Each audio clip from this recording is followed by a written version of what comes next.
Wind power plant में दोस्तों mainly दो टाइप के टरबाइंस होते हैं, एक तो हॉरिजॉन्टल एक्सिस और दूसरा जी हां वर्टिकल एक्सिस विंड टरबाइन। दोनों के बीच में मेनली दो डिफरेंसेस है। सबसे पहला पॉइंट है कि हॉरिजॉन्टल एक्सिस में जो जनरेटर है, गियर बॉक्स है, वो टावर के टॉप पर रखा होता है। तो अगर कभी इनका मेंटेनेंस करना हो तो भाई आदमी को सबसे ऊपर जाना पड़ेगा, जो कि डिफिकल्ट हो जाता है। लेकिन वर्टिकल एक्सिस में ये सारी चीजें नीचे ही होती है ग्राउंड पर, तो फिर इनका मेंटेनेंस करना आसान है।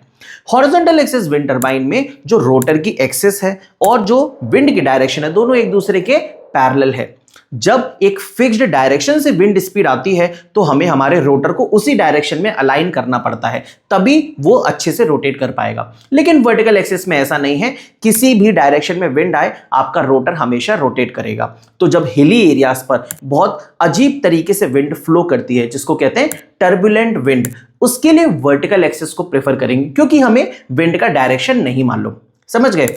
फिक्स्ड स्पीड है, फिक्स्ड डायरेक्शन है तो हॉरिजॉन्टल एक्सिस, और अगर टर्बुलेंट विंड है तो वर्टिकल एक्सिस। एक और पॉइंट जान लीजिए, हॉरिजॉन्टल एक्सिस चूंकि एक फिक्स्ड डायरेक्शन के लिए बना हुआ होता है तो वो ज्यादा से ज्यादा पावर एक्सट्रैक्ट कर पाता है और इसीलिए ये ज्यादा एफिशिएंट है। लेकिन वर्टिकल एक्सिस विंड टरबाइन सारी की सारी विंड के डायरेक्शन के लिए बना तो है, लेकिन उतना तेज गति से नहीं रोटेट कर पाता, इसीलिए ये कम पावर एक्सट्रैक्ट करेगा और इसकी कम एफिशिएंसी भी होती है।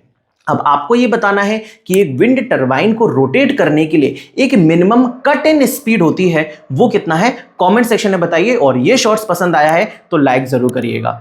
Thank you.